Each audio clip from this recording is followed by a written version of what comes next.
COD PCOS या सिरीजमध्ये मी doctor Snehal Yogesh Jagdale आपले पुन्हा स्वागत करते. तर पुढे वळूयात आपण याच्या कारणांकडे. तर सगळ्यात महत्वाचं आपण जे कारण बघितले ते लाईफस्टाईल, बरोबर आहे.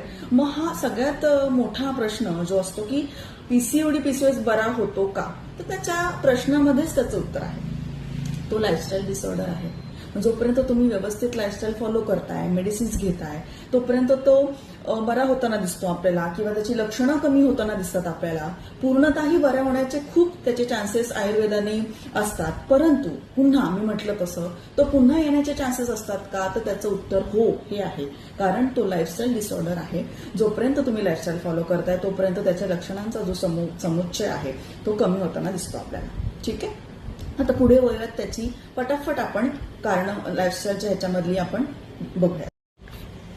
लाईफस्टाईल डिसऑर्डर्समध्येच पीसीओडी पीसीओएस सोबत डायबिटीस आहे, थायरॉइड आहे, हायपरटेन्शन आहे, हे डिझीजचा समावेश होतो. आता लाईफस्टाईल म्हणजे नक्की काय, तर सगळ्यात आधी म्हणजे उशिरा उठणं, बायकांचं उशिरा उठणं, त्याच्यानंतर उशिरा झोपणं, जागरण करणं, दुपारी खूप जास्त वेळ झोपणं, जंक फूडचा अतिप्रमाणामध्ये वापर होणं, सध्या वेळ नाहीये बाईला घरामध्ये जेवण बनवण्यासाठी, त्याच्यानंतर मासिक पाळी दरम्यान सुद्धा तिला विश्रांती मिळत नाहीये, ते एक त्याच्यामधलं कारण आहे.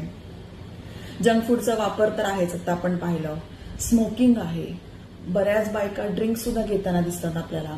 टाईट कपडे वापरणं, त्याच्यानंतर अति मोबाईलचा वापर, अति लॅपटॉपचा वापर, स्ट्रेस अतिशय मोठ्या प्रमाणामध्ये वाढलेला आहे.